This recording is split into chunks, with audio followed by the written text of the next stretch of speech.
এই শোনো না, আমাদের অন্ধবিশ্বাস চ্যানেলটি যারা এখনো সাবস্ক্রাইব করেননি, প্লিজ সাবস্ক্রাইব করে দাও। আর অল্প কিছু সাবস্ক্রাইবার হলে 1 লক্ষ পরিবার হবে। সবাই প্লিজ সাবস্ক্রাইব এবং বেশি বেশি শেয়ার করে দাও প্লিজ। ভাইয়ার সাইকেলটা নিলে কি হতো? যেই লাউ সেই কদু থাকতো। আচ্ছা শোন, মানুষের ছেলে পেলে পড়াতে যে আবার নিজের পড়াশোনার কথা ভুলে যাস না। মালিহা হেসে ফেলল। আচ্ছা বড় ভাই, মনে থাকবে। হুম, একদম মাথায় গেঁথে রাখ। মা কেমন আছে? ভাইয়ের বাড়িতে আসে না, 2 বেলা করলা ভাজি খালেও সে বিন্দাস আছে। মা যে কেন জেদ ধরে আছে? ভাইয়ের সাথে কথা শেষ করে মালিহার মনে হলো একবার বড় চাচার সাথে কথা বলা দরকার। মানুষটা তাদের জন্য ভেবে ভেবে কাহিল হয়ে পড়ছে। ভাবনা চিন্তা করে ফোনও দিল মালিহা, কিন্তু ফোন ধরলেন আয়েশা। কেমন আছেন চাচি? ইতস্তত করে বলল মালিহা। এই মানুষটার সাথে স্বাভাবিকভাবে কথা বলা হয় না ঠিক কতগুলো মাস হয়ে গেছে। আছি ভালো, তুমি কেমন আছো? কণ্ঠে গাম্ভীর্য আনার খানিকটা ব্যর্থ চেষ্টা করলেন আয়েশা। জি আলহামদুলিল্লাহ ভালো। চাচা কেমন আছেন আর দাদি? না সবাই ভালো আছে। শুনলাম তুমি নাকি খুব খাটাখাটনি করছো। না, সেরকম না, ওই টুকটাক কাজ করছি। যাই করো, নিজের শরীরের যত্ন নেবে। ওখানে কেউ নেই তোমার দেখাশোনা করার। নিজের যত্ন তোমাকে নিজেই নিতে হবে। মালিহার চোখ ভিজে আসতে চাইল। মা তো এভাবে বলতে পারে? কই, বলে না তো। ঢোক গিলে মালিহা বলল, জি চাচি। নাও, তোমার চাচা এসেছে, কথা বলো।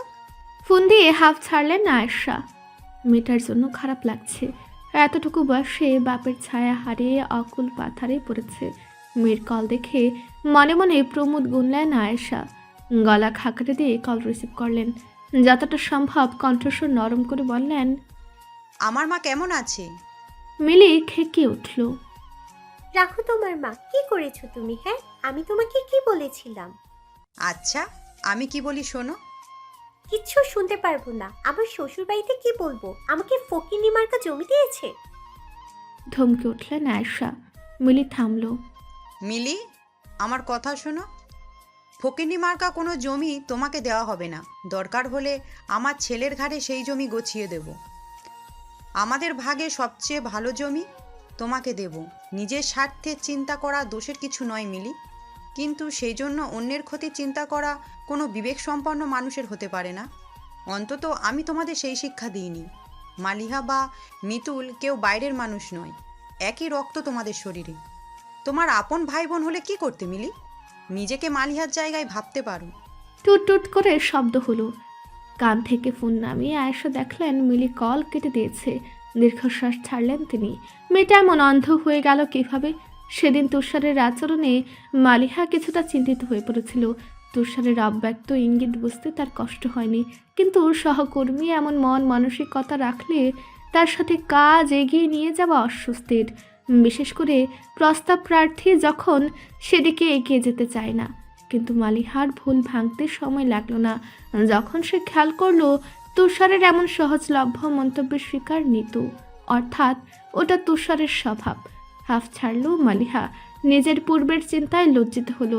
সবসময় এক ধাপ বেশি বোঝা অভ্যাস হয়ে গেছে। মালিহা অবাক হলো নিতুকে দেখে। তাকে দেখে বোঝার উপায় নেই গতদিন কি একটা ঝামেলা করে সে বিদায় নিয়েছে। নিতুর সাবলীল ব্যবহার মালিহাকে দ্বন্দ্বে ফেলে দেয়। মনে হয় আদৌ তেমন কিছু হয়েছিল কি? স্মৃতির পাতায় সেসব ঘটনা জলজল করতেই মালিহার কণ্ঠনালীতে একটা প্রশ্ন এসে মশার মতো পিনপিন করতে থাকে। নিতুকে জিজ্ঞেস করতে ইচ্ছে করলো সে তার নাম পাল্টে ফেলবে কিনা।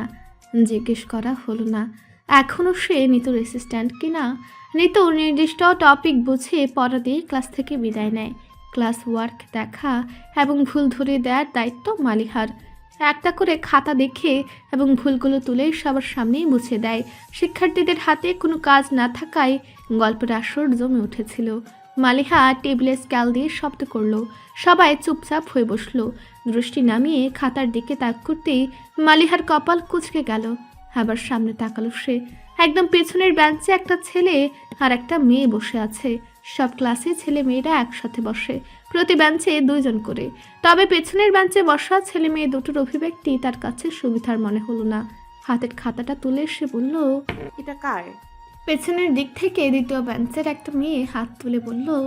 মালিহা খাতা নিয়ে সেদিকে এগিয়ে গেল। ছেলে মেয়ে দুটোর কোনো হেলদোল নেই, নিজেদের মাঝে তারা বিভোর। খুব সন্তর্পণে একটা রাউন্ড দিয়ে খাতাটা মেয়েটার কাছে দিয়ে এলো সে। যে দৃশ্য অবলোকন করলো তাতে তার চক্ষু চরক গাছ। মেয়েটার এক পা ছেলেটার পায়ের উপরে, দুজনে দুজনের হাত এমনভাবে ধরে রেখেছে যেন শক্ত কোনো গিট বাঁধা। মাথা নিচু করে কে যেন ফিস ফিস করে চলেছে। মালিহার কপালের দুই পাশের শিরা দপদপ করে উঠল। এই করতে এরা এখানে আসে? ডাস্টার দিয়ে টেবিলে জোরে শব্দ করলো মালিহা। ক্লাসরুম মোটামুটি চুপচাপ ছিল, ফলে শব্দটা আরো বিকট হয়ে সবার কানে বাজলো। কেঁপে উঠল যেন সবাই। দৃষ্টি তাক করলো মালিহার মুখের দিকে। চোখ মুখ শক্ত করে মালিহা বলল, কাল থেকে ছেলেরা এক পাশে আর মেয়েরা আরেক পাশে বসবে, অন্যথা যেন আমি না দেখি। সকলে অবাক হয়ে তার কথা শুনল। এমন আদেশ তো কেউ তাদের কখনো দেয়নি। স্কুলেও তো তারা একই সাথে বসে। কি বলেছি বুঝতে পেরেছো তোমরা? মনে থাকবে? চড়া কণ্ঠে বলল মালিহা। তার দৃষ্টি একদম শেষের বেঞ্চের ছেলে মেয়ে দুটোর উপর। তাদের খানিকটা দ্বিধান্বিত দেখাচ্ছে, বসেছেও একে অপরের চেয়ে এক হাত দূরত্বে। তার প্রশ্নে সবাই একসাথে বলল। মুখ গোল করে দম ছাড়ল মালিহা, নিজেকে শান্ত করলো। এরা এখনো ছোট, নরম কাদামাটি। ভালোবাসা দিয়ে বোঝালে নিশ্চয় বুঝবে, সে পথে অবলম্বন করবে মালিহা। চোখ ঘুরিয়ে এক নজরে সবাইকে দেখে নিল। শেষ বেঞ্চের ছেলে মেয়ে দুটোর মুখে ছেয়ে আছে আসরের কালো মেঘ। বসের তীক্ষ্ণ দৃষ্টির সামনে দাঁড়িয়ে আছে ইতমিনান। তার ভেতরে ভেতরে খানিকটা অস্বস্তি বোধ করছে সে। এভাবে তাকিয়ে থাকার মানে কি? তার কি রূপ খুলেছে? পেছনে হাত মোড়া করে দাঁড়িয়ে আছে সে, নয়তো মুখটা একবারে ছুঁয়ে দেখা যেত। বস চোখের রিমলেস চশমাটা আরেকটু নিচে নামিয়ে চশমার ফাঁকা দিয়ে বললেন, যা বলছেন ভেবে বলছেন তো? জি স্যার। দৃঢ় কণ্ঠে বলল ইতমিনান। সে বোঝে না চশমার ফাঁকা দিয়ে যদি দেখবে তাহলে চশমাটা পরার দরকার কি। আপনাকে কিন্তু অফিস টাইমের মাঝেই এক্সট্রা কাজ করতে হবে। জানি স্যার। ওকে, আমি বিষয়টা নিয়ে ভেবে দেখব। মাথা নাড়িয়ে বললেন ভদ্রলোক। ইতমিনান বিনয়ী কণ্ঠে বলল, বেয়াদবি নেবেন না স্যার, যদি সম্ভব হয় আপনার মেয়েকে তার জায়গায় রেখে ভাববেন। এবং আপনার কাছে আমার রিকোয়েস্ট থাকবে ম্যাম যেন এই বিষয়টা না জানেন। ওকে। ধন্যবাদ স্যার, আসসালামু আলাইকুম। সালাম দিয়ে রুম ত্যাগ করলো ইতমিনান। ঊর্ধ্বতন চেয়ে দেখলেন হালকা পাতলা গড়নের এক যুবককে। রুম থেকে বের হয়ে লতার ডেস্কের দিকে তাকালো ইতমিনান। ঢক ঢক করে পানি খাচ্ছে সে। পরপরই আবার কিবোর্ডে আঙুল চালানো শুরু করলো। অনাগত জীবনকে আরেকটু আরামে রাখার চেষ্টা। খটখট। তিশার গালে 3 আঙ্গুলের ছাপ, চোখ মুখ ভয়াবহ রকমের ফোলা। বাম গালটা বেশি ফুলে আছে। প্রচ্ছন্ন একটা লাল আভা পুরো মুখে রাজত্ব করছে। থেমে থেমে নাক টানছে তিশা। মালিহা আনমনে মেয়েটার গাল ছুঁয়ে দিতে কেঁপে উঠল তিশা। মিস, গালে ব্যথা। কি হয়েছে তিশা? নরম কণ্ঠে বলল মালিহা। চোখ মুছে তিশা বলল, আম্মু মেরেছে। মেয়েটা অল্পতেই কান্না করে দেয়। কেন মেরেছো? দুষ্টুমি করেছো? না, ইংলিশ টেস্ট কম নাম্বার পেয়েছি তাই। মালিহার ভ্রু কুঁচকে এলো। ইংলিশে কম? কত পেয়েছো? 50-এ 15। মাথা নিচু করে বলল তিশা। মালিহা এবার বাস্তবিকে অবাক হলো। ইংলিশে কম পাওয়ার মেয়ে তিশা নয়, এটা সে চোখ বন্ধ করে বলতে পারে। অন্তত এতদিন পরে এটুকু মালিহা বুঝতে পেরেছে। ফলে তার সন্দেহ হলো। আমাকে প্রশ্নটা দেখাও তো, কাছে আছে? না, আমি ঘর থেকে নিয়ে আসছি। তিশা উঠল। ছোটখাটো মেয়েটা সবসময় ফ্রক পরে থাকে, দেখতে আরও ছোট লাগে। কাগজ হাতে ফিরে এলো তিশা। মালিহা খুঁটিয়ে খুঁটিয়ে সব প্রশ্ন দেখলো। গদ বাঁধা প্রশ্ন। মডেল বইয়ে এমন হাজার খানিক নমুনা আছে। এগুলো পড়োনি কেন? ডানে বায়ে মাথা নাড়লো এক তিশা। পড়োনি? পরীক্ষায় বসলে আমি আর কিছু মনে করতে পারি না মিস। ভয় করে? হুম, সব সাবজেক্টে নাকি শুধু ইংলিশে? সব সাবজেক্ট। মালিহা চুপ করে গেল। ভাবলো কিছুক্ষণ। পরপর প্রশ্নটা আবারও দেখলো। সেটা একপাশ থেকে রেখে উৎফুল্ল কণ্ঠে বলল, তিশা, আমি তোমাকে একটা টাস্ক দিব, পাজল টাস্ক। কমপ্লিট করতে পারলে গিফট পাবে, রাজি? তিশা কয়েকবার পলক ফেললো। কি টাস্ক? একটা কমপ্লিট স্টোরি লিখবে, একদম নিজের মতো করে একটা প্যারাগ্রাফ লিখবে, মাই কান্ট্রি। কিন্তু কোথাও যেন মায়ের শব্দটা না থাকে। অঙ্ক বইটা দাও, দাগিয়ে দিই। মালিহা আর চোখে দেখল তিশা সবটা খুব আগ্রহের সাথে পরখ করছে। ফোলা মুখেও মৃদু ঝলকানি দেখা গেল। পড়ানোর শেষে বলল, ক্লাসগুলো করবে কিন্তু। করব মিস। তোমার আম্মুকে ডেকে দাও তো একটু। তিশা ঘরে যাওয়ার একটু পর আজিজা এলেন। মালিহা সালাম দিয়ে কুশল জিজ্ঞাসা করে বলল, আজিজা চুপচাপ প্রতিটা কথা শুনলেন, প্রত্যুত্তর দিলেন না। তিশার জন্য কম্পিউটার তো রাখা হয়নি। কেউ এই কথাটা বলেনি কেন? লতার চোখে মুখে অবাক ভাব। বিষয়টা মেনে নিতে তাকে বেশ ব্যাগ পোহাতে হচ্ছে। কাগজটা হাতে নিয়ে সে বসের দিকে তাকালো। ভদ্রলোক নির্বিকার। দরজায় খুটখাট শব্দ হতেই ধ্যান ভাঙল তার। ফিরে গেল নিজের ডেস্কে। ছুটির তখন কিছু সময় বাকি। চেয়ারে বসে শরীর এলিয়ে দিল লতা। মাথার ঘুমটা টেনে চোখের উপরে ফেলে দিল। চোখটা ভিজে আসতে চাইছে। দয়া হোক আর অনুগ্রহ এইটুকুর খুব দরকার ছিল লতার। আর পারছিল না। শরীরটা আর চলছিল না। কিন্তু মাথার উপরে শক্ত কোনো হাত নেই। চোখের পানি ফেলার মতো কোনো বুক নেই। নিজের একটা ঢাল নেই। যুদ্ধের এই দুনিয়ায় সে নিজেই নিজের ঢাল। আরেকজন আসছে, তাকেও ছায়া দিতে হবে। এখনই পুরে ভস্ম হওয়া চলবে না। নিজেকে শক্ত করতে চাইল লতা। ইতমিনান ডাকলো। আপা, কোনো সমস্যা? ঘুমটার উপর দিয়ে চোখ চেপে ধরল লতা। আলগোছে সেটা মাথায় রেখে বলল, বসের সুমতি হয়েছে বুঝলি, আমাকে 2 মাসের ছুটি দিয়েছে। ইতমিনান অবাক হলো। তাই নাকি? ভালো তো, আপনার সুবিধা হলো। সুবিধা মানে সুবিধা, এই শরীর নিয়ে আর নড়তে পারছিলাম না। পায়ে পানির জমে ঢোল হয়ে গেছে। উঠাতে গেলে মনে হয় 1 মণ ওজন। পেটের ভেতর আরেকটা, অস্থির অস্থির লাগে। যাক, আল্লাহ বেটাকে সুবুদ্ধি দিয়েছে। দোয়া করি এই কাজের বিনিময়ে সে জীবনের শ্রেষ্ঠ উপহার পাক। ইতমিনান শীতল দৃষ্টিতে তাকিয়ে রইল। মনে মনে বলল, আমিন। মুখে বলল, তাহলে তো কাল থেকে আর আপনার দেখা পাচ্ছি না। যদি এই অধমকে করুণা করে দরকার হলে একটা ফোন দিতেন, আমি কৃতার্থ থাকতাম। লতা হেসে ফেলল ইতমিনানের বলার ধরনে। দেব একেবারে মোক্ষম সময়ে ফোন দেব, তখন বুঝবি ঠেলা। ইতমিনান তাকিয়ে রইল ঘড়ির দিকে। নিজের সাথে যেন তার পাল্লা। সেকেন্ড, মিনিট, ঘন্টা, কেউ থেমে নেই। ইতমিনানের খুব ইচ্ছে হলো লতার হাত দুটো ধরে। তার ভয় হচ্ছে। ডেলিভারির সময় তো কত কিছুই হয়। লতার সাথে যদি আর দেখা না হয়। পলক ছাপটালো ইতমিনান। পাল্টে ফেলতে চাইল চিন্তার স্রোত। নিজের যত্ন নিয়ে আপা। ভাইয়ার সবচেয়ে দামি আমানত আপনাকে সে দিয়ে গেছে। চলে গেল ইতমিনান। লতা সেই নিষ্ঠুর মুখটা মনে করল। অকুল পাথারে তাকে একা ভাসে বিদায় নিয়েছে লোকটা। বিদায় নেয়নি, না বলেই চলে গেছে। মুখটা ভারী হতে চায় লতার। নিজেকে সামনে নেয় সে। পুরো শরীরটা ভারী। আর মাঝে আলাদা করে বুকের ভার সহ্য করার ক্ষমতা তার নেই। অফিসের পাশের টং দোকানে অনেকক্ষণ দাঁড়িয়ে রইল ইতমিনান। দোকানটা ছোট একটা গলির ভেতরে। রাস্তা থেকে সহসায় অন্ধকারে ঘেরা জায়গায় দাঁড়ানো লোকগুলোকে দেখা যায় না। কিন্তু এদিকে দাঁড়ানো মানুষগুলো রাস্তাটা বেশ দেখতে পারে। 2 কাপ চা শেষ করেছে ইতমিনান। আর খাওয়ার ইচ্ছা নেই। কিন্তু যার জন্য সে দাঁড়িয়ে আছে তার দেখা নেই। কতক্ষণ পরায় মেয়েটা? ঘুরে দেখলো ইতমিনান। সময় তো হয়েছে। অস্থির ভঙ্গিতে পকেটে হাত ঢুকে গলির মুখে এসে দাঁড়ালো সে। সাই সাই করে বাস ট্রাক যাওয়া আসা করছে। একটা নেড়ে কুকুর পুরনো পলেস তারা খসে পড়া দেয়াল ঘেঁষে ঘুমিয়ে আছে।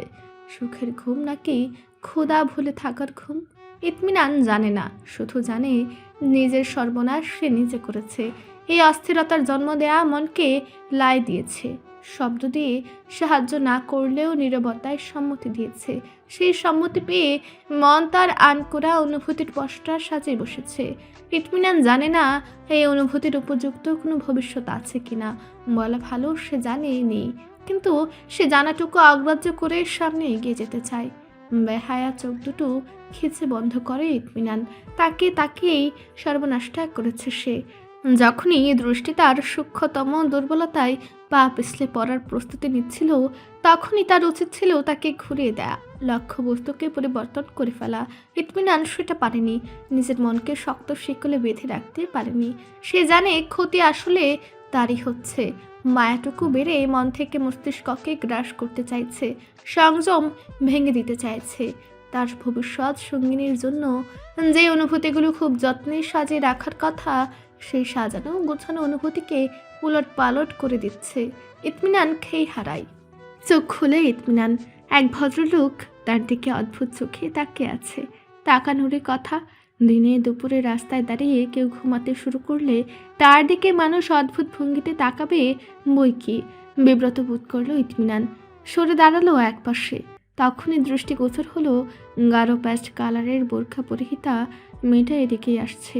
একই রঙা কাপড়ে মাথা আবৃত, রোদে পুড়ে ক্লান্ত হওয়া মুখটা লাল হয়ে আছে। কিছুক্ষণ পরপরই ডান হাত দিয়ে ঠোঁটের উপরের ঘামটুকু মুছে ফেলছে সে। কাঁধের ব্যাগটা শক্ত করে ধরা, যেন কোনো অমূল্য রতন। এক লোকের সাথে ধাক্কা লাগার মতো অবস্থায় তৈরি হতেই ভ্রু কুঁচকে নিল সে। কপালে তৈরি হলো সূক্ষ্ম কয়েকটা ভাঁজ। দ্রুত পাশ পরিবর্তন করে হাঁটতে লাগলো। পেছন ঘুরে লোকটার দিকে তাকিয়ে বিড়বিড় করে কি যেন বলল, আবার সামনে তাকিয়ে হাঁটতে শুরু করলো। নাকের ডগার ঘাম মুছে নিল। দেখতে দেখতে চলে গেল অপলক দৃষ্টির আড়ালে। ইতমিনান চোখ বন্ধ করলো। মালিহা হেঁটে যাতায়াত করছে। সে খেয়াল করলো তার মনের অস্থিরতাটুকু আর নেই। ইতমিনান জানে এই ক্ষণিকের স্বস্তি তাকে নিয়ে ফেলবে জটিল অস্থিরতার সাগরে। নিজেকে সামলাতে চায় ইতমিনান, পারে না। মন যে লাগাম ছাড়া হয়েছে। কাহিল ভঙ্গিতে গলি ছেড়ে বের হলো সে। বাড়ি ফিরতে মন চাইল না। শূন্য ঘর ভাবনা রশি গড়ে কোথায় ফেলবে কে জানে। ইতমিনান দেখতে শুনতে এই মিষ্টি ভাবনাকে ভয় পাচ্ছে। পালিয়ে থাকতে চাইছে তাদের থেকে, পারছে না। একেবারে দুর্বল দৃষ্টি মানুষকে কোথায় নিয়ে যেতে পারে তা হারে হারে টের পেল ইতমিনান। আহা, স্মৃতিটুকু যদি মুছে দেয়া যেত।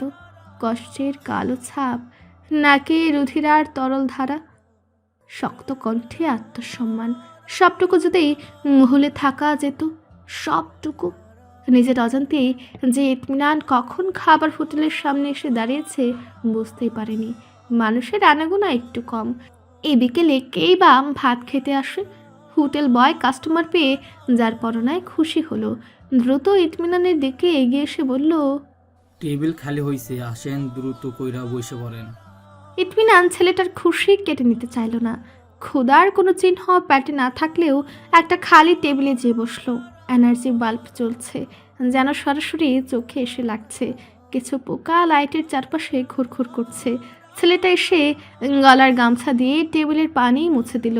কিছু খাবারের উচ্ছিষ্ট পড়েছিল, সেটাও মুছলো। ফের সে গামছা গলায় ঝুলিয়ে বলল, কি খাইবেন? তোমাদের এখানে সবচেয়ে ভালো হয় কোনটা? ছেলেটা চকচকে চোখে বলল, আমার তো সুডু মাছের সালুন আর কলাইয়ের ডাল বেশি স্বাদের লাগে। আচ্ছা, সেগুলোই আনো। ছেলেটা কিছুক্ষণের মাঝেই সব নিয়ে হাজির হলো। দোকানে তখন অবশিষ্ট খরিদ্দার বলতে শুধু ইতমিনানই আছে। বেশ গরম লাগছিল তার। ছেলেটাকে বলল, ঠান্ডা কিছু আছে? আছে, কোকা কোলা আছে, দিমু? না, ক্লেমন আছে? মাথা নেড়ে বলল ইতমিনান। থাকার কথা, বোন দেই খেলোই। যেমন চট করে গিয়েছিল তেমন চট করেই ফিরে এলো ছেলেটা। হাতে ছোট একটা ক্লেমনের বোতল, তার গায়ে বিন্দু বিন্দু পানি। ক্লান্ত নাকি বোতলটা। তুমি এখন কি করবে? থাল বাসন ধুমু, আপনি কোনো দরকার হইলে ডাক দিয়েন। ওস্তাদ গেছে বিড়ি খাইতে। ক্যাশ কাউন্টারের দিকে তাকিয়ে ফাঁকা পেল ইতমিনান। তার মানে কর্তা মহাশয় ছেলেটাকে বেশ বিশ্বাস করেন। সামনের চেয়ার দেখে ইতমিনান বলল, একটু বসো, একা খেতে ভালো লাগে না। ছেলেটা অবাক হলেও বসলো। সম্ভবত এমন আদেশ কেউ তাকে কখনো করেনি। গলার গামছায় বুকের ঘাম মুছল সে। ইতমিনান তার দিকে প্লেট এগিয়ে দিতেই অবাকের চূড়ান্ত হলো ছেলেটা। কি হইল? খাও। আমি খামু কেন? আপনি অর্ডার দিছেন, আপনি না খাইবেন? তোমার জন্যই দিয়েছি, তোমার পছন্দ শুনে নিলাম না। ছেলেটার বিস্মিত চোখে এবার সন্দেহ দেখা গেল। কিশোর ছেলেটা শহরের নিয়ন বাতির নরম আলোর আড়ালে ঘৃণ্য দৃশ্য জানে। বাইরের চাকচিক্য তাই তাকে টানে না। আমি খামু কেন? খামু না। নিজে খাইবেন না তাহলে চাইলেন কেন? মস্করা করেন? একটু শক্ত গলায় বলল সে। বেশি শক্ত হলে মুশকিল। উস্তাদের কাছে খবর গেলে পেটে টান পড়তে সময় লাগবে না। আমি আসলে এখানে একা থাকি বুঝলে, বাবা মা সবাই গ্রামে। গল্প করার মতো মানুষ পাই না। তোমাকে দেখে মনে হলো গল্প করা যাবে, তাই বললাম। তোমার ভালো না লাগলে বাদ দাও। ইতমিনান দেখলো ছেলেটা গামছা ছেড়ে ভাতের মাঝে হাত ঢুকেছে, প্রিয় ছোট মাছের সালুন দিয়ে ভাত মাখছে, চোখে তার লোভ। ক্ল্যামনের মুখ খুলে এক ঢুক খেলো ইতমিনান। তোমার নাম কি? মিন্টু। ভাত ভর্তি মুখে উত্তর দিল মিন্টু। দৃশ্যটা বড়ই বিদঘুটে দেখালো। বয়স কত তোমার? 14। এখানে কাজ করো কবে থেকে? 3 বছর হইব মনে হয়। খাওয়া দাওয়া এখানেই করো? হুম। স্কুলে যাও? স্কুলে যাইয়া কি করুম, এই রাস্তায় সারাদিন ইঁদুর মারার বিষ বেছে যেই বেডা হাই পড়ছে 8 পর্যন্ত, তই হইছে কি? আকামের খাটনি, কাম করতেছি, খাউন পাইতেছি, আর কোনো চিন্তা নাই। তোমার বাসায় কে কে আছে? কেউ নাই, আইসি একা, রইছি একা, যামো একা। ঢাকঢাক করে পুরো পানির গ্লাস ফাঁকা করে ফেলল মিন্টু। ইতমিনানের সহসায় মানিকের কথা মনে পড়ল। নামাজ ঘরটা দোতলায়, একদম কোণার দিকে। পশ্চিম পাশে হাওয়ায় পরন্ত সূর্যের তাপটা থেকে যায় রাতের বেলায়ও। ফ্যান ছাড়লেও দেয়ালের গরম শরীর ছুঁয়ে যায়, গরম লাগে। গলা থেকে মাথায় পেঁচানো ওড়নাটা ঢিল করে দেয় মালিহা। একটু বাতাস লাগতেই হাফ ছাড়ে। নীতি মোবাইলে বুঁদ হয়ে আছে। মালিহা গোতা দিল তাকে। কিরে, এখনো কেউ আসে না কেন? আর তো 5 মিনিট আছে। নীতি মুখ বাঁকিয়ে বলল, এ কি কোনো রাজা মহারাজা মিটিং ডেকেছে যে সবাই আড্ডাবাজি ফেলে এখানে আসবে? সবাই মহাব্যস্ত। কিন্তু কমন রুমে তো দেখলাম অনেকে আড্ডা দিচ্ছে, ওরাও তো গ্রুপে আছে। দেখ তো নাজিফার মেসেজটা সিন করেছে কতজন? 18 জন। ধর বড় জোর 8 জন খুব বিজি, তাহলে আর 10 জন আসতো না? সবগুলো দেখ গিয়ে ওখানে আড্ডা দিচ্ছে। কার নতুন বয়ফ্রেন্ড হয়েছে, কার ব্রেকআপ হয়েছে, দুনিয়ার ফাতরা আলোচনা। মুখ কুঁচকে নিল নীতি। নাজিফা একটা মেসেঞ্জার গ্রুপে তাদের অ্যাড করেছে। নামাজ ঘরে কোনো কারণে একত্রিত হলে গ্রুপে ছোট্ট একটা মেসেজ দিয়ে দেয় নাজিফা। 40-এর কাছাকাছি গ্রুপের সদস্য সংখ্যা, কিন্তু নিয়মিত খুব কমই। মালিহা বলল, থাক বাদ দে। মালিহার কথা শেষ হতেই নাজিফা এলো। তাদের দেখে যেন মুখের উজ্জ্বলতা বাড়ল মেয়েটার। তার পিছু পিছু এলো আরও 2 জন। 5 জনের দলটা গোল হয়ে বসতেই নাজিফা উচ্ছ্বাস প্রকাশ করলো। এই প্রথম আমরা 5 জন এখানে। কেন, এর আগে কতজন হতো? নীতি প্রশ্ন করলো। নাজিফা মলিন কণ্ঠে বলল, এই 2-3 এমন। তার ঠোঁটে তখনও ঝুলছে হাসি। গ্রুপে তো দেখলাম 38 জন মেম্বার, মেসেজ সিন করেছে 18 জন। তাহলে এত কম মানুষ আসে কেন? সবার তো টাইমিং মেলে না, ব্যস্ত থাকে হয়তো।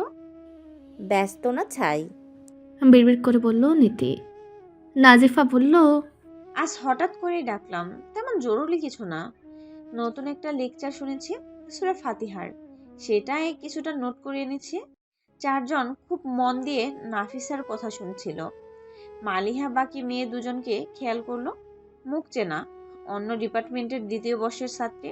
সভ্যাস নিয়ে কিছু কথা বলে। নীতি যখন সূরা ফাতিহা পড়তে শুরু করলো, তখন মালিহা এবং নীতি দুজনেই বিস্মিত হয়ে নাফিসার দিকে তাকিয়ে আছে।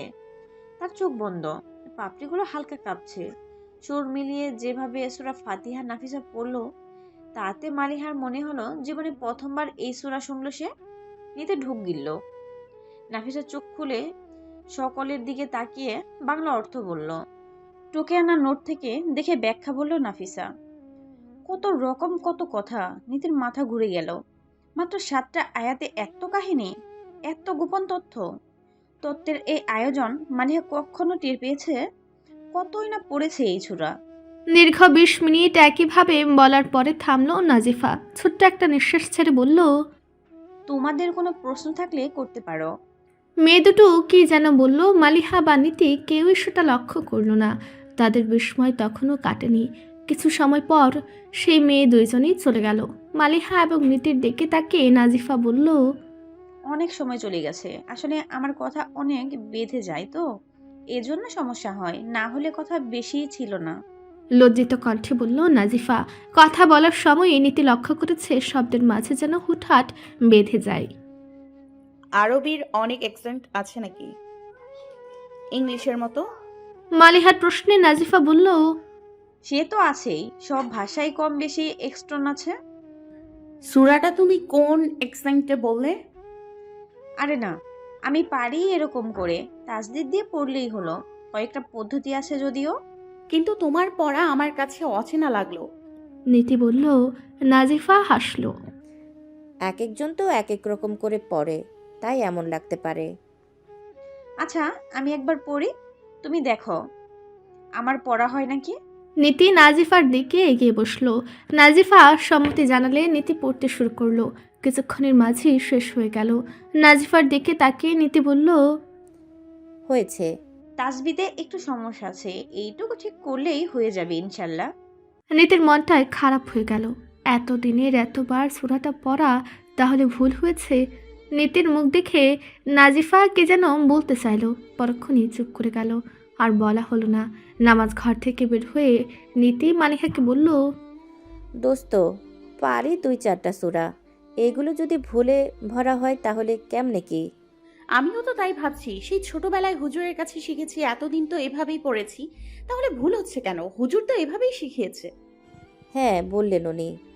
শিখছিস তো লেদাকালে, এত বছরে ভুলে গেছিস না? কত রুলস আছে বলতে পারবি? আমরা নিজেরাই চর্চা করি না, আর দোষ হুজুরের না। মালিহা মুখ কাচুমাচু করলো। কমন রুম পার হওয়ার সময়ে ক্লাসের একজন আটকে দিল। গল্প করলো বেশ কিছু সময়। সেখান থেকে আসার পথে এক রুমের সামনে খোলা বারান্দায় দাঁড়ালো দুজন। এখান থেকে দূরে ডিপার্টমেন্টের বিল্ডিং দেখা যাচ্ছে। টিমটিমে আলো জ্বলছে। হঠাৎ পাশের রুম থেকে সুরের মূর্ছনা ভেসে এলো, আমারও পরানো যাহা চাই তুমি তাই তুমি তাই গো। ব্যাকগ্রাউন্ডে বেজে চলেছে মন মাতানো আওয়াজ। সেই আওয়াজের খানিকটা খুব সন্তর্পণে খুব সূক্ষ্মভাবে ঢুকে পড়ল দুটো মনের গভীরে। যেখানে একটু আগেই চিন্তারা জায়গা করে নিয়েছিল, অস্থির হয়ে উঠেছিল, সেই মনটা হঠাৎ করে শান্ত হয়ে গেল, হারিয়ে গেল সুরের আঁকা বাঁকা গলির রঙিন দুনিয়ায়। সেখানে নেই কোনো চিন্তা, কোনো অস্থিরতা। নিজে বস্তি বানাবি বানা, আমাকে বিরক্ত করছিস কেন? এখন আমি বের হব না। একদম বকবি না মালিহা। একটা ড্রেস সিলেক্ট কেউ দিতে বলেছে বলে এত ফুটেজ খাচ্ছিস। টাকা কামাই করা শিখেও তুমি পা দুটো আকাশে নিয়ে ঘুরছো। কয়দিন পর তো তোমাকে আর পাওয়াই যাবে না, বললেই হয়। হাত দিয়ে থামিয়ে দিল মালিহা। ক্লান্ত কণ্ঠে বলল, থাম, আল্লাহর ওয়াস্তে থাম। শাড়ি চুড়ি সব নামা, আজকে আমার কোচিং গোল্লায় যাক। নীতি মুখ বাঁকিয়ে বিছানার উপর ছড়ানো জামা দেখে বলল, শাড়ি না 3 পিস, চোখ না চুলা। ক্ষিপ্ত চোখে নীতির দিকে তাকালো মালিহা। হিজাবের শেষ সেফটিপিন লাগিয়ে আয়নার সামনে থেকে সরে এলো। বিছানার দিকে যেতেই নীতি ঘুরে মালিহার বিছানায় যেয়ে বসলো। আজকে এত বেছে বেছে জামা পরা লাগবে কেন? এটাই তো আমি বুঝতে পারছি না। আজকে স্পেশাল কি আছে? স্পেশাল কিছু থাকা লাগবে কেন? এমনিতে সুন্দর জামা পরতে পারি না আমি? এমনিদিন তো এগুলো শিখে তুলে রাখিস, হঠাৎ কোন বুদ্ধি ঠেলায় এগুলো নামাতে মন চাইলো? শুনবো না? চড়া কণ্ঠ নামিয়ে মিনমিন করে নিতে বলল, কালকে আম্মু ফোন করে ঝেড়েছে, এগুলো কেন এখনো পরছি না তাই। বের করে দেখি একটা জামা বুকের কাছে ফেসে গেছে, ওইটা আর পরাও যাবে না, তাই এগুলো পরে ফেলবো ভাবছি। চোর পালালে বুদ্ধি বাড়ে বলে একটা হালকা উক্ষি রঙের 3 পিস নীতির কাছে ছুড়ে দিল মালিহা। নীতি বাকবক করতে থাকলেও তার একটা কথাও আর কানে নিল না। ব্যাগ নিয়ে বের হওয়ার সময় শুধু বলল, আজকে আমার জন্য জায়গা না রাখলে রাতে তোর মশারি খুলে দেব। নীতি। নীতি স্তব্ধ হয়ে তাকে রইল। পরক্ষণেই মিটিমিটি হাসলো। মালিহা কোচিং থেকে নির্দিষ্ট সময়ে বের হতে পারে না, কিছুটা সময় আগে পরে হয়ে যায়। অনেক সময় স্যারও চলে আসেন, সেজন্য মালিহার জন্য জায়গা রাখাও সম্ভব হয় না। কিন্তু ও মালিহার পাশে না বসে অন্য কারো পাশে বসেছে, এজন্য কি সে হিংসে করছে? দারুণ তো। আজ তো তাহলে নীতি জায়গা রাখবেই না।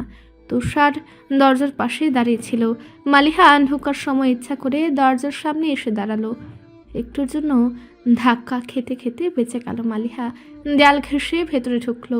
কপাল কুঁচকে তাকালো তুষারের দিকে। তার কানে ফোন। কিছু একটা নিয়ে খুব গুরুতর ভঙ্গিতে আলোচনা করছে। বিরক্ত হয় মালিহা। তুষারের এই আচরণগুলো তার ভালো লাগে না।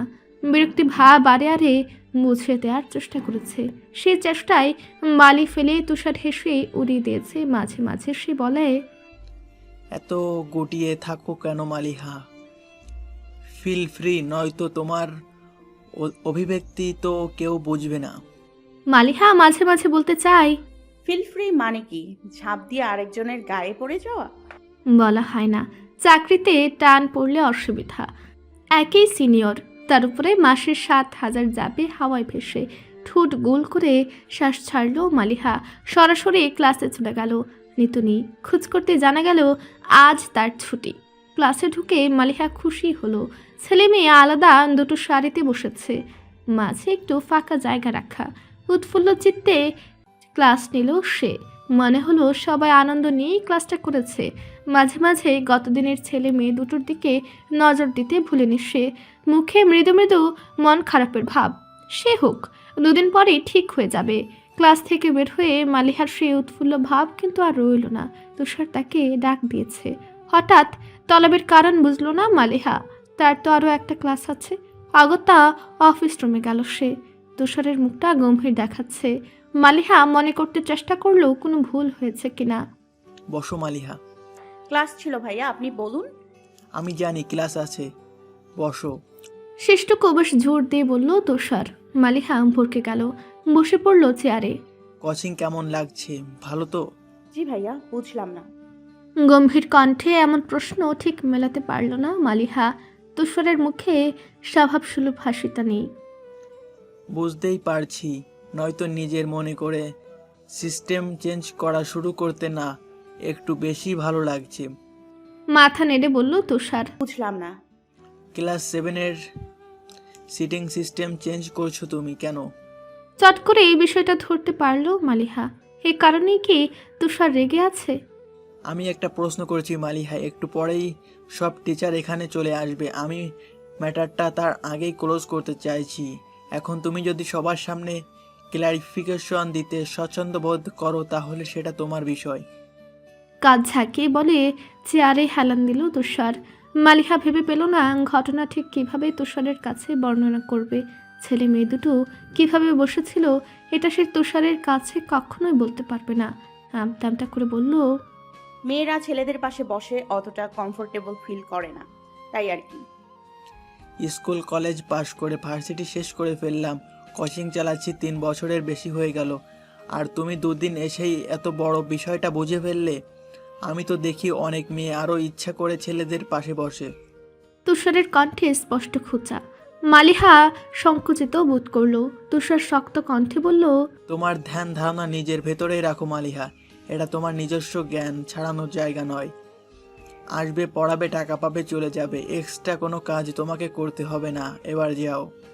অপমানেই মালিহার মুখটা থমথমে হয়ে গেল। মন চাইলো ছুটে পালিয়ে যেতে, হলো না। মাস শেষে টাকা দরকার। পরবর্তী ক্লাসের 10 মিনিট ইতিমধ্যে চলে গেছে। মেজাজের অবস্থা মেজাজ খারাপ। সেই খারাপ মেজাজ নিয়েই ক্লাসের উদ্দেশ্যে রওনা দিতে হলো। পরীক্ষা সমাগত। এমন সময় ক্লাস মিস দেয়া মানে নিজের পায়ে নিজে কুড়াল মারা। কাজেই অপমানের স্মৃতি বইয়ের ভাঁজে লুকিয়ে মুখে ব্যস্ততার ছাপ ধরে পা চালাচ্ছে মালিহা। চেহারায় প্রলেপ দেয়া আজকাল সে ভালো শিখেছে। ক্লাসের সামনে আসতেই দেখলো স্যারও ঢুকছেন। শিক্ষকের আগে ঢুকার জন্য দৌড়ে গেলে অল্পের জন্য ধাক্কা খেতে খেতেও বেঁচে গেল। কিন্তু স্যারের চোখ রাঙানি এড়িয়ে যাওয়া গেল না। পরপরই নিজেকে ধমক দিল মালিহা। দরজা কি একটাই নাকি? অন্য দরজা দিয়েও তো ঢুকা যেত। রুমে ঢুকতেই মনটা বিষিয়ে গেল। এখানেও ছেলে মেয়ে একসাথে বসেছে। মুহূর্তেই সেদিনের দৃশ্যটা আর আজকের অপমান মনে হয়ে গেল। যত জিনিসগুলো ভুলে থাকতে চাইছে তত যেন মস্তিষ্কে সেগুলো জেঁকে বসছে। এমনটাই বোধ হয় নিয়ম। যাকে ঠেলে ঠুলে মস্তিষ্ক থেকে বের করার ইচ্ছা থাকে সে যেন চূড়ান্ত জেদ নিয়ে জেঁকে ধরে। মেজাজ খারাপ হওয়ার আরেকটু বাকি ছিল। নীতিকে যখন দেখলো সে যে গুজে একটা মেয়ের সাথে বসে হাসাহাসি করছে, সাথে সাথে ধৈর্যের বাঁধ ভেঙে গেল। মেয়েটাকে পই পই করে বলে এসেছিল যেন ওর জন্য জায়গা রাখে। ফাজিল মেয়ে ইচ্ছা করে এমন করেছে। এমনই মনে হলো মালিহার। আরেক পাশে যে বসবে তারও উপায় নেই। একটা ছেলে ও পাশে বসেছে। উপায় না পেয়ে একদম শেষের দিকে যে বসতে হলো। দুইজন মেয়ের মাঝে একটা চেয়ার ফাঁকা ছিল, সেদিকে গেল মালিহা। নীতি মালিহার দিকে তাকিয়ে হাসতে ভুলল না। সেই হাসি দেখেই মালিহা বুঝলো এসব নীতি ইচ্ছা করে করেছে। খাতা কলম বের করেও কিছুই নোট করতে পারল না মালিহা। ক্ষণে ক্ষণে শুধু তুষারের করা ঠান্ডা অপমানের কথা মনে হচ্ছে। তুষার অবশ্য সেই রেশ ধরে থাকেনি, পরের সময়টুকু এমন আচরণ করেছে যেন কিছুই হয়নি। মালিহা ততটা নির্বিকার থাকতে পারেনি, তার ছোট মুখটা ছোটই থেকে গেছে। নিজের উপরে অসন্তুষ্ট হয় মালিহা। কেন সে মানুষের কথাগুলো উড়িয়ে দিতে পারে না? সবার কথাই কি ধরে বসে থাকতে হবে? ক্লান্তির শ্বাস ছেড়ে ঘাড় ঘোরায় দুই বেঞ্চ সামনে বসে থাকা নীতির দিকে। সহসাই ভ্রু কুঁচকে আসে। নীতির পাশে বসে থাকা ছেলেটা একটু পরপরই নীতির দিকে তাকাচ্ছে আর চোখে। মালিহার কপালেই ভাঁজ পড়ল। নীতির দিকে তাকিয়ে খুঁটে খুঁটে তাকে দেখল মালিহা। আকাশি রঙের থ্রি পিস পরা, হাত খোপা করা চুলের উপরে ওড়নার একাংশ অবহেলায় পড়ে আছে। সজীব দেখাচ্ছে মেয়েটাকে। গোসল করে এসেছে নাকি? পাশের মেয়েটার দিকে তাকিয়ে মাঝে মাঝে হাসছে। সে হাসি চোখ দিয়ে গিলছে ছেলেটা। মালিহার উত্তপ্ত মেজাজে যেন গরম হাওয়ার হালকা বয়ে গেল। ক্লাস শেষ হতেই নীতির কাছে ছুটে যেতে চাইল সে। তার আগে নীতি উঠে সামনে এগিয়ে যাবে, ঠিক সে সময় তার পাশের ছেলেটা নীতির বাহুর উপরে হাত রেখে টান দিল। ঘটনা বুঝতে না পেরে ছেলেটার দিকে তাকালে সে বলল, মুচকি হাসলো ছেলেটা। নীতি কিছু বলল না, কিন্তু কাছাকাছি আসায় পুরোটাই শুনল মালিহা। চোখ মুখ শক্ত হয়ে গেল তার। ক্লাসের মাঝখানে সে লক্ষ্য করেছে এই ছেলে নিজের টেবিল নীতির টেবিলের সাথে ঘেঁষে রেখেছিল, ফলে নড়াচড়ার কারণে হুটহাট স্পর্শ লেগেছে। নীতি সেদিকে ততটা খেয়াল করেনি, তবে মালিহা এখন স্পষ্ট বুঝলো ছেলেটা সবটুকু ইচ্ছা করে করেছে। মালিহা যেয়ে একদম নীতির সামনে দাঁড়ালো। নীতি তাকে কিছু বলতে যাবে, তার আগে ছেলেটাকে শক্ত কণ্ঠে মালিহা বলল, এখানে মিছিল হচ্ছে না যে ওকে আটকে রাখতে হবে। নীতির হাত ধরে তাকে নিজের দিকে এনে ছেলেটার একটু কাছে যেয়ে কণ্ঠ নিচু করে বলল। নীতির হাত ধরে হন হন করে রুম ছাড়লো মালিহা। আর নীতি আগামাথা কিছুই বুঝতে পারছে না। বেচারি হাঁটতে না পেরে প্রায় দৌড়াতে শুরু করলো। এক পর্যায়ে বলল, হইছে কি ভাই, দৌড়াস কেন? থাম। মালিহার হাত টেনে ধরল নীতি। মালিহা সহসায় তার হাত ঝেড়ে ফেলে দিল। শক্ত কণ্ঠে বলল, ধরলে ভালো লাগছিল না? ওই ছেলে ধরেছিল তখন ভালো লাগছিল? বলদ, বুদ্ধি হবে কবে তোর? ছেলেটার কোলে উঠে বসে পড়তে পারলি না, এই জন্যই সেজে গুজে এসেছিস? নীতি অবাক হয়ে তাকে রইল। মালিহা ততক্ষণে চলতে শুরু করেছে। নীতির চোখ ভরে আসতে চাইল।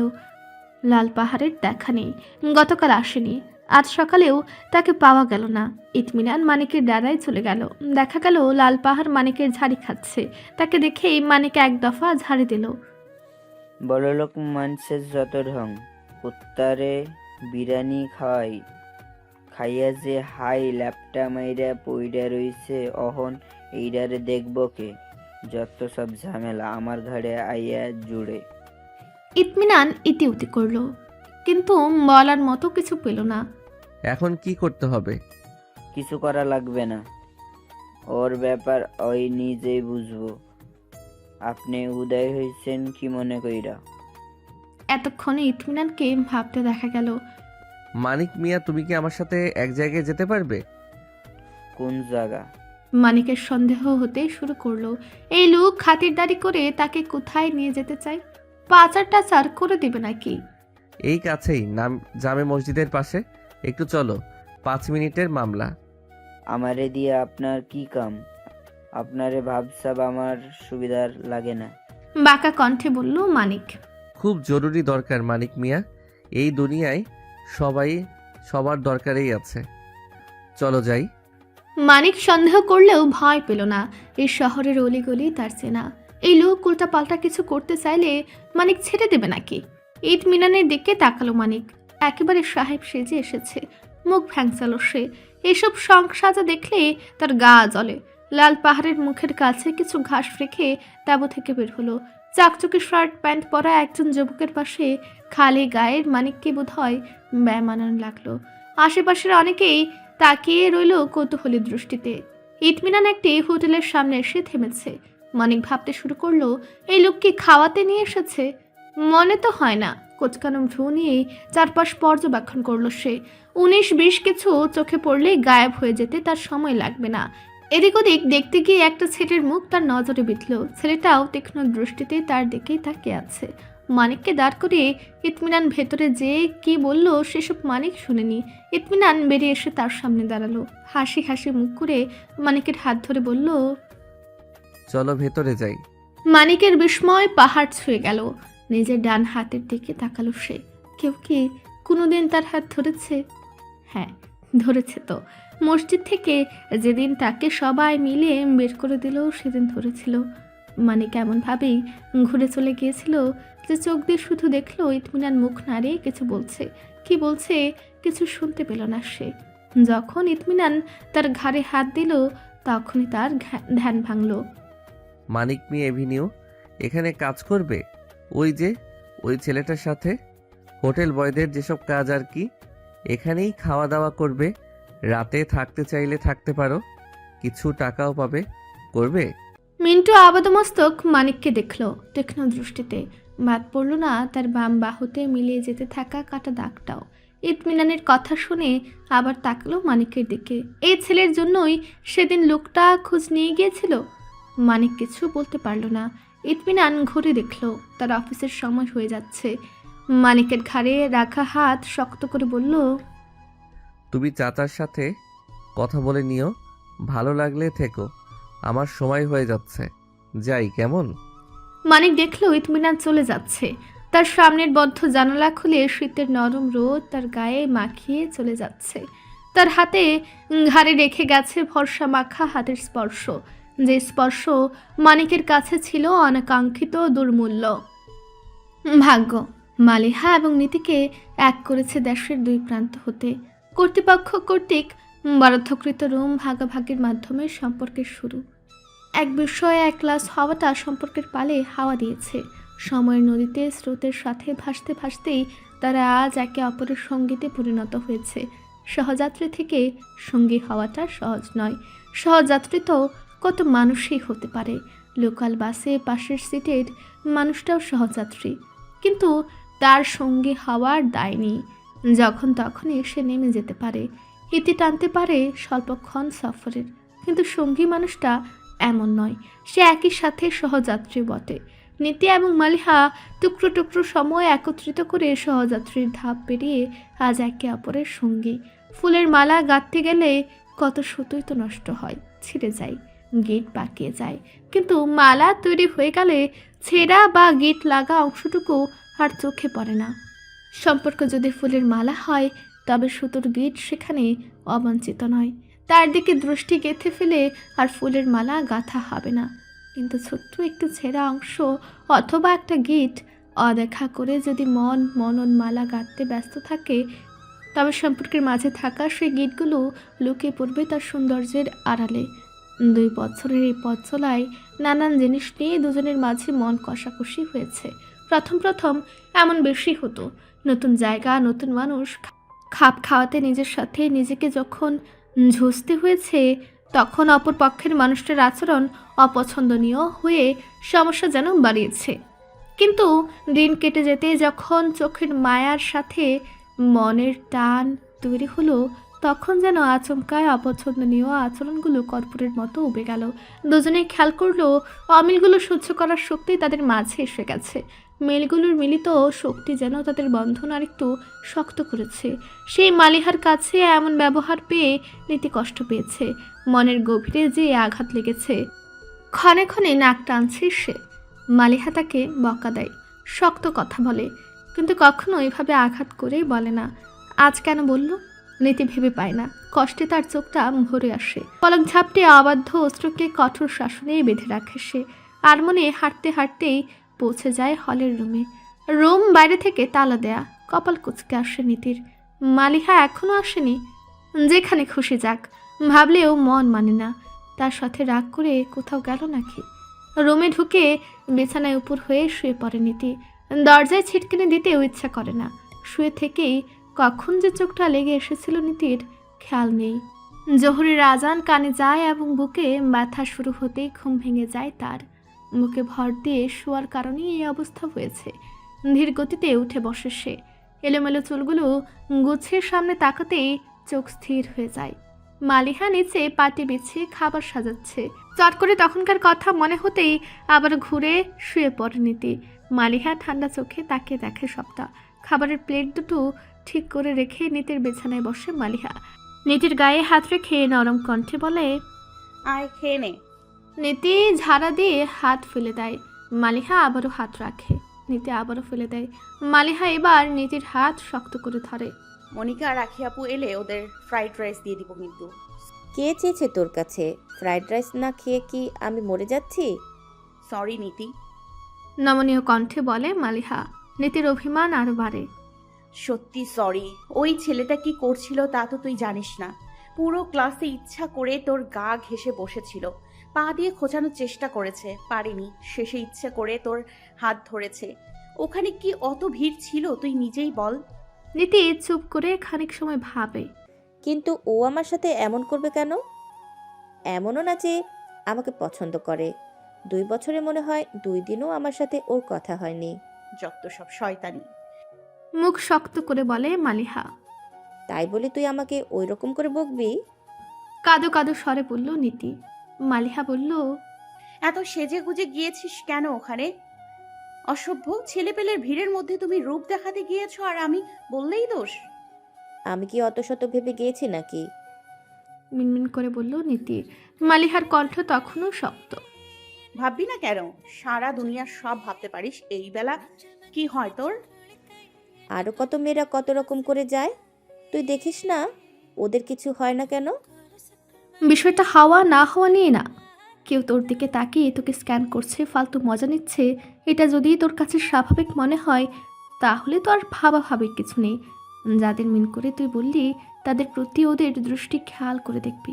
শয়তানের হাড্ডির সব। দুজনে কিছুক্ষণের জন্য চুপ করে গেল। নীতির দিকে তাকিয়ে মালিহা বলল, তোকে বাইরে বকার জন্য সরি। রুমে এসে বকা দরকার ছিল। আর লিপস্টিক দিয়েছিস কেন? ক্লাস করতে যাস নাকি রূপ দেখাতে? আবার বকবি না মালিহা। 100 বার বকবো। ওই রাস্কেল তোর দিকে এভাবে তাকিয়ে ছিল দেখেছিস? সেসব দেখবি কেন? পরাণের বান্ধবীদের সাথে তো গল্প করে কুল পাস না, তাদের জন্য আবার জায়গা ধরে রাখা হয়। আরেকদিন তোকে সেজে গুজে যেতে দেখি শুধু। নীতি বুঝলো মালিহার মেজাজ গরম। নিষ্পাপ মুখ করে বলল, ফ্রাইড রাইসটা খাই, ক্ষুধা লেগেছে। বিনা বাক্য ব্যয়ে নিচে নেমে বসলো মালিহা। নিতেও সুর সুর করে বসে পড়লো। মালিহাকে আর ঘাটলো না। খেটে মেজাজ ঠান্ডা হলে মালিহা নিজেই কোচিংয়ের ঘটনা খুলে বলবে। মুহূর্তেই মন খারাপের কথা ভুলে গর্জে উঠল নীতি। শালা তো ট্যাটনা আছে, সাবধানে থাকবি মালিহা। বিরক্ত মুখে মালিহা বলল, ট্যাটনা আবার কেমন শব্দ? এমনই শব্দ, যেমন ব্যবহার এমন নাম। আমি বলছি তুই ওই ছেলের থেকে দূরে দূরে থাকবি। টাকাটা কোনো রকম নিতে পারলেই হলো। থাম তুই। আখি আপুর সামনে আবার এভাবে বলিস না, উনি খারাপ ভাববে। ভালো। নীতি ভেঙচি কাটলো। খারাপকে খারাপ ভাববে না তো কি জমের কূপের পানি ভাববে? নাজিয়া আজকাল আরও চুপচাপ হয়ে গেছেন। নিজের সংসার না, তেমন কোনো কাজ নেই। কয়েকদিন হলো তিনি এগিয়ে গেলেও সাইফের মা তাকে আর তেমন কাজ টাজ করতে দেয় না। সেই ব্যবহারের গুড় ও রহস্য বুঝতে পেরে ভেতর থেকে তিনি ভেঙে গেছেন। তার ভাই যখন স্ত্রীর সাথে আচরণে তাল দিয়েছে তখন থেকে তার মুখের কথা আরও কমে এসেছে। আজকাল মিতুল এটা ওটা নিয়ে আসে। সাইফের মা খুশিতে গদগদ হয়ে যায়। তার ভাই মানুষের কাছে গর্ব করে বলেন মিতুল কত বড় হয়ে গেছে, নিজেই কাজ করতে নেমে গেছে। এসব কথা নাজিয়ার ঘায়ে মলম লাগানোর বদলে আরও খুঁচায়। আচরণে স্পষ্ট বদল না বোঝার মতো অবুঝ তিনি নন। এবং গতদিন যখন মালিহার বড় চাচা এসে জমি ভাগাভাগির বিষয়ে কথা বলে গেছে তারপর থেকে তাদের সাথে সবাই মেহমানের মতো আচরণ করছে। দীর্ঘশ্বাস ছাড়েন নাজিয়া। তিনি তো ভাইয়ের মেহমান নন, নিজের বোন, একই মায়ের পেটের বোন। সেই ভাইটার কাছেও দুদিনেই বোঝা হয়ে গেলেন। মিতুলের কথা তো তাহলে কিছু ভুল নয়। আর না, মালিহার কাছে নিয়ে যেতে চাওয়াটা মেয়েটার বাড়াবাড়ি। জানালার শিক ধরা হাতটা শক্ত হয়। চোখের জলে ভেসে যায় এক সুখ স্মৃতি। ছোট বোনের মুখে হাসি ফোটাতে পেরে বড় ভাইয়ের মুখে সে কি হাসি। শার্ট খুলে রেখেও যখন মায়ের কোনো হেলদোল দেখল না তখন মিতুল আস্তে করে ডাকলো, মা। নাজিয়া তড়িৎ ঘুরে তাকান, ছেলেকে দেখে সাথে সাথে চোখ মুছেন। সেটুকু মিতুলের চোখ হারায় না। ঘরমাক্ত দেহ নিয়ে মায়ের দিকে এগিয়ে যায় সে, কণ্ঠে নমনীয়তা টেনে বলে, কি হয়েছে মা? কিছু না, এই এমনি বসেছিলাম। বস, ঠান্ডা পানি নিয়ে আসি। হাত ধরে আটকালো মিতুল। লাগবে না, বসো তুমি। আপার কাছে ফোন দাও তুমি। মালিহাই তো দেয়। আপা তো দিবেই, তাই বলে তুমি দিবে না? আমরা দুজন এখানে আছি, আপার সাথে তো কেউ নেই। গতকাল চাচা এসে কি বলে গেছে সেগুলো আপাকে জানিয়েছো? না। একটু ফোন করে জানিও, আপা খুশি হবে। আমাদের জন্যই তো এত খাটাখাটনি করছে। আপারও তো ইচ্ছে হয় তুমি ফোন দিয়ে আপার খোঁজ নিবে। আচ্ছা বুঝেছি, বস তুই, পানি নিয়ে আসি। নাজিয়া সব বুঝলেও কিন্তু মালিহার কাছে ফোন দিলেন না। দিতে ইচ্ছে করলো না। জায়গা পাল্টানোর জন্য মানসিকভাবে প্রস্তুতি নিতে শুরু করলেন তিনি। কারোর দয়া রাখবেন না তিনি, কারোর না। ইতমিনানের উপর দিয়ে যেন ঝড় বয়ে যাচ্ছে। দুটো মানুষের কাজ একা করতে যেয়ে তাকে হিমশিম খেতে হচ্ছে। অফিসের মোটামুটি সবাই জেনে গেছে ইতমিনান লতার প্রক্সি দিচ্ছে। ইতমিনান বিব্রত বোধ করে। বিষয়টা তার একদমই ভালো লাগে না। কিন্তু আপাতত তাকে লতার মুখোমুখি হতে হচ্ছে না বলে বাছুয়া। অফিস বাড়ি দৌড়াদৌড়ি করতে করতে মাঝে মাঝে মানিকের খোঁজে যায় সে। ছেলেটা ভালো আছে। নতুন একজোড়া স্যান্ডেল কিনে এখন সেটা দিয়ে লাল পাহাড়কে লাথি মারে। কুকুরটাও সেই লাথি খেয়ে কুই কুই করে। সময় কেটে যায়, দিন গড়ে সপ্তাহ যায়। মালিহাকে আর দেখা হয় না। ইতমিনানের অবাধ্য মনটা অস্থির হয়ে ওঠে। ইতমিনান লাগাম ছেড়ে দেয়। চোখ দুটো অশান্ত হয়ে গেলে, যখন নিজেকে আটকে রাখা দায় হয়ে যায়, তখন আবারও ছুটে যায় মালিহার ক্যাম্পাসে। এলোমেলো বেশে ছুটে যায় হলের সামনে। নীতি গম্ভীর কণ্ঠে মালিহাকে বলে, মালিহা ইয়ার কি না, সত্যি বলছি, আমার গড ফিলিং হচ্ছে তোর এই ভাই তোর প্রতি উইক। ফোন হাতে ওড়না মাথায় টেনে নেয় মালিহা। নীতির কথা শুনলেও গা করে না, কিন্তু নিচে এসে যখন শক্ত সামর্থ্য ইতমিনানের অগোছালো রূপ দেখে, তখন নীতির বলা কথাটা কানে প্রকট আকারে বাজতে শুরু করে। আমার গড ফিলিং হচ্ছে তোর এই ভাই তোর প্রতি উইক। চুলগুলো অগোছালো, সামনের দিকের কিছু চুল কপালে পড়ে আছে অবহেলায়। অযত্নে গোঁফ বড় হয়েছে, চোখের নিচে কালি পড়েছে, চেহারার পরতে পরতে ক্লান্তির হাতছানি। মালিহা এসবই খেয়াল করলো এক দেখায়। ইতমিনানের চোখে চোখ পড়তেই পলক ফেলতে বাধ্য হলো সে। মুখটা ধক করে উঠল। কি বিপাশার্থ ক্লান্ত সে চাহনি। কেমন আছিস? মালিহার কাছে মনে হলো খুব কষ্ট করে টেনে হিচড়ে ভেতর থেকে শব্দগুলো বের করলো ইতমিনান। সে কি অসুস্থ? আছি। তুমি কি অসুস্থ? না। তোমাকে এমন দেখাচ্ছে কেন? কেমন? গালে হাত দিল ইতমিনান। রোগী রোগী দেখাচ্ছে, কি হয়েছে? অফিসে কাজের একটু প্রেশার। তুমি নাকি অন্য জায়গায় চাকরি করবে? অন্যদিকে তাকালো মালিহা। ইতমিনানের মুখটা দেখে তার অকারণে মায়া লাগছে। তোকে কে বলল? শুনলাম। ও, অন্য জায়গায় চাকরি খুঁজছি। চাকরি হলো সোনার হরিণ, খুঁজলেই পাওয়া যায় নাকি? মনে হচ্ছে এটা নিয়েই থাকতে হবে। হতাশার স্বরে বলল ইতমিনান। আজকে বসতে দিবি না নাকি? মালিহা হতচকিত হলো। তাই তো, কথা বলতে বলতে বসার কথা বলতেই ভুলে গেছে সে। দ্রুত একটা চেয়ার টেনে দিল। ইতমিনান হেসে বলল, আরে তাড়াহুড়ার কিছু নেই। তুমি সত্যি অসুস্থ? না। হাসলো ইতমিনান। এখানে তার খোঁজ নেওয়ার কেউ নেই। আয়শা ফোনে শুধু কণ্ঠ শুনতে পান। চেহারা দেখতে পেলে নিশ্চয় এতক্ষণে ছুটে আসতেন। হাতের প্যাকেট মালিহার দিকে এগিয়ে দিলে সে বলল, তুমি রোজ রোজ এসব নিয়ে আসো কেন? আমি তো এলামই এই 2 দিন, কিছু না নিয়ে আসা যায়? এসব নিয়ে আসার সময় মনে হয় তোকে শ্বশুর বাড়ি দেখতে যাচ্ছি। ইতমিনান শব্দ করে হেসে ফেলল। মালিহা লজ্জা পেল। বেহায়া দৃষ্টিতে লজ্জা রাঙা মুখটা দেখল ইতমিনান। সহসায় দীর্ঘশ্বাস ছাড়ল সে। বাড়িতে কথা হয় জমির ব্যাপারে, শুনেছিস কিছু? মাথা নেড়ে মালিহা বলল, কথা হয়, কিন্তু জমি নিয়ে নতুন করে আবার কি হয়েছে? বাবা দলিলপত্র রেডি করে ফেলেছে। সেদিন তো চাচির সেটা কথা বলে এসেছে শুনলাম। জানিস না তুই কিছু? মালিহা ভাবুক হলো। মিতুল তাকে কিছু বলল না কেন? পরক্ষণেই তার চোখ মুখ শক্ত হয়ে এলো। ইতমিনান বলল, ধানি জমি আর পুকুর তোরা পাবি। আর দয়া করছো? ইতমিনানকে কথা শেষ করতে দিল না মালিহা।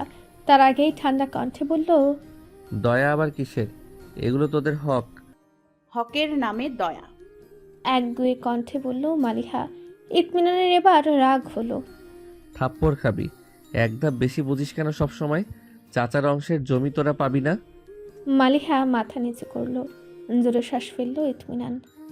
আমি যেন না শুনি এসব নিয়ে তুই আর কোনো তর্ক করেছিস। বড়রা সিদ্ধান্ত নিয়েছে নিশ্চয়ই বুঝে শুনে। মালিহা মাথা নিচু করে রইল। ইতমিনান অস্থির হলো। ওই মুখটা দেখার জন্যই তো হন্তদন্ত হয়ে ছুটে এসেছে সে। এভাবে মাথা নিচু করে দেখার জন্য নাকি? এই মাথা ওঠা, তাকা আমার দিকে। মালিহা মাথা উঠালেও ইতমিনানের দিকে তাকালো না। সমস্যা কি? তাকাতে বললাম না? তুমি সেদিন রাস্তায় আমাকে বকেছ, আবার এখন ক্যাম্পাসে এসে বকছো। ভালো করে বললেই তো হয়, এত বকাবকির কি আছে? ইতমিনান হাসলো। পরপরই তারা কণ্ঠে বলল, তুই উল্টাপাল্টা কথা বলতে পারবি আর আমি বকলেই দোষ? আচ্ছা যা, সব দোষ আমার। তা বল, কোচিং কেমন লাগছে? মুহূর্তেই মালিহার চেহারার রং পাল্টে গেল। চামড়ার ভাঁজে খেলে গেল একরাশ চিন্তা। চোখের পাতায় ভেসে উঠল তুষারের চাহনি। মালিহা সরাসরি কখনো ধরতে পারেনি, কিন্তু তার মনে হয় তুষার যেন সুযোগ পেলেই তার দিকে তাকিয়ে থাকে। অবশ্যই মুখে নয়, বেশ ঝুলা একটা বোরখা পরে সে। তাহলে তুষার কি দেখে? মালিহার চিন্তা হয়, অস্বস্তি হয়, ভয় হয়। ইতমিনান স্পষ্ট দেখল মালিহার কপালের ভাঁজ, চোখে দুশ্চিন্তার ছাপ। অপেক্ষা করল মালিহার নিজ থেকে বলার জন্য। মালিহা বলল, ভালোই। শিওর? বল। ইতমিনানের মন চাইলো মালিহার মাথায় হাত রাখে, ভরসা দিয়ে বলে, হয়নি, আমি সব সময় তোর পাশে আছি। হাতটা রাখা হয় না। সম্পর্ক তার সীমা রেখা টেনেছে বহু আগেই। সেই গণ্ডি পেরিয়ে আর কিছু করা হয় না। তবে মুখে বলতে তো বাধা নেই। কোনো সমস্যা হলে আমাকে বলবি। মালিহা তাকায় ইতমিনানের চোখে। তার লুকানো দুশ্চিন্তাটা কি ইতমিনান ধরে ফেলেছে জানে না সে, কিন্তু ইতমিনানের চোখের ভরসাটুকু তাকে ভয়ের গুহা থেকে টেনে বের করে আনে। ফিসফিসিয়ে বলে, এই যে আমি আছি না। শান্ত স্বরে বলে মালিহা। হঠাৎই তার চোখ যায় ইতমিনানের গেঞ্জিতে। ভালো করে খেয়াল করতে হেসে ওঠে সে। তুমি গেঞ্জি উল্টা পরেছো? মালিহাকে হাসতে দেখে ভ্রু কুচকে যায় ইতমিনানের। পরপর মালিহার কথা শুনে নিজ গেঞ্জির দিকে তাকায় সে। লজ্জিত বোধ করে ইতমিনান। তাড়াহুড়ো করার ফল। কালো গেঞ্জির উল্টো সোজা না দেখেই পরে ফেলেছে। সামনের দিকে কোনো ডিজাইন না থাকায় বুঝতে সময় লেগেছে। বিব্রত কণ্ঠে ইতমিনান বলল, অন্ধকারে এখন কে আমার উল্টা গেঞ্জি দেখতে যাচ্ছে? এই যে আমি দেখে ফেললাম। হাসলো মালিহা মন খুলে। অনেকদিন পর ইতমিনান চেয়ে দেখলো অপলক। হাসি থামিয়ে মালিহা বলল, মিলিয়া আপা কেমন আছে? তুই ফোন দিস না? আমার ভয় লাগে। ও কি তোকে ফোনের ভেতর থেকে মারতে পারবে? ভয় পাওয়ার কি আছে, নিজেই খোঁজ নিবি। ইতস্তত করে মালিহা বলল, আচ্ছা নিব। মোবাইলের সময় দেখে ইতমিনান দীর্ঘশ্বাস ফেলে বলে। ইতমিনানের আগে মালিহা উঠে দাঁড়ায়। ইতমিনান উঠে ধীর গতিতে ট্রাউজারের দুই পকেটে হাত দিয়ে মালিহার দিকে তাকায় সে। কিছু পল অপলক। সেই দৃষ্টির সামনে মালিহা সংকুচিত হয়ে যায়, যেন ইতমিনান তার চেহারাটা মেপে নিচ্ছে। ঘন ঘন পলক ফেলে মালিহা। হঠাৎ করে এই নীতির কথাটা মনে হয়। ইতমিনানের এই দৃষ্টির অর্থ কি? আসি, কোনো সমস্যা মনে হলে আমাকে ফোন দিবি, মনে থাকবে? থাকবে। ইতমিনান বের হয়ে যায়। আস্তে আস্তে সিঁড়ি ঘরে যায় মালিহা। সেখানে দাঁড়িয়ে হলের বাইরের অংশ দেখা যায়। সেই জায়গাটায় পৌঁছাতেই নজরে পড়ে ইতমিনানের দেহাবয়ব। সদর দরজার ওপাশে ঠায় দাঁড়িয়ে আছে সে। ঢুক গেলে মালিহা। কাচের উপরে রাখা হাতটা কেঁপে ওঠে। কেন দাঁড়িয়ে আছে ইতমিনান? মন মনের সহজ উত্তর মালিহাকে ভেতর থেকে নাড়িয়ে দেয়। ইটের টুকরো তার পায়ে রাখাতে ড্রেনে পড়ে যায়। ঠোঁট কামড়ে মালিহার দুশ্চিন্তা মাখা মুখটা আরেকবার দেখে নেয় ইতমিনান। মনের গোপন কোণে ছোট্ট একটা সিন্ধুকে মেয়েটার অনেক ভঙ্গির ছবি আছে। ইচ্ছে হলেই টুক করে সে সিন্ধুক খুলে একটা একটা করে দেখতে থাকে সে। কিন্তু তৃষ্ণা বাঁধ না মানলে সরাসরি মানুষটাকে দেখা জরুরি হয়ে যায়। ইতমিনান নিজেকে নিয়ে চিন্তিত হলো। এভাবে চলতে থাকলে মন আর মানবে না, মা মালিহাকে মানবে না। আজও একবার ফোন করে মেয়ে দেখার কথা বলেছে। ইতমিনানের শক্ত সন্দেহ হয় তার মা মেয়ে দেখা শুরু করে দিয়েছে। পছন্দ হলেই হয়তো তাকে তাগাদা দিতে শুরু করবে, জোর হয়তো করবে না। কিন্তু ইতমিনান কতদিন ঠেকিয়ে রাখবে? একবার কি বলে দেখবে? না, মা মানবে না। বাবা কি তাকে খারাপ ভাববে? মালিহার দুর্বল সময়ের সুযোগ নিচ্ছে এমনটা ভাবতেই পারে। তাহলে আর কে আছে? রাবেয়া ফুপু? হ্যাঁ, ফুপুর সাথে একবার কথা বলা যায়, কিন্তু কি বলবে ইতমিনান? তার কথা এলোমেলো হয়ে যায়। অনুভূতিরা সারিবদ্ধ হয়ে হাজিরা না দিয়ে ছুটোছুটি করতে শুরু করে। মালিহার চিন্তা মাখা মুখটা দেখলে আর নিশ্চিন্ত থাকতে পারে না ইতমিনান। মেয়েটার কিসের এত চিন্তা? ভোর থেকে বৃষ্টি হচ্ছে। বিছানাটা যেন দুহাত বাড়িয়ে মালিহাকে পেঁচিয়ে ধরে রেখেছে। মালিহাও আলিঙ্গনে সায় জানিয়েছে। 2 মিনিট, 5 মিনিট, 10 মিনিট এমন করে ফজরটা মিস হয়েছে। উঠতে উঠতে 7টা বেজে গেল। মালিহার শব্দ পেয়ে নীতি ধরফরিয়ে উঠল। বিছানার কাছে রাখা ব্যাগটা আরেকবার দেখে নিল। আজ বাড়িতে যাবে সে। নীতির মা কয়েকদিন ধরেই যেতে বলছেন। নীতি বলেছিল পরীক্ষা দিয়ে একেবারে যাবে। তারা মানলেন না। নীতি শেষমেশ মেনে নিয়েছে। 2 দিনের জন্য বাড়িতে যাচ্ছে সে। তবে তার সন্দেহ হচ্ছে তার বাবা মা তার জন্য পাত্র দেখছে। কেন যেন বাবা মা বাড়িতে যেতে বললেই তার এই কথাই মনে হয়। ঘুম থেকে উঠে মালিহাকে সে বলল, নিয়মিত ভালোবাসার গল্প শুনতে এবং পড়তে আমাদের অন্ধবিশ্বাস চ্যানেলটি সাবস্ক্রাইব করে পাশে থাকা বেল আইকনটি ক্লিক করুন। ধন্যবাদ সবাইকে।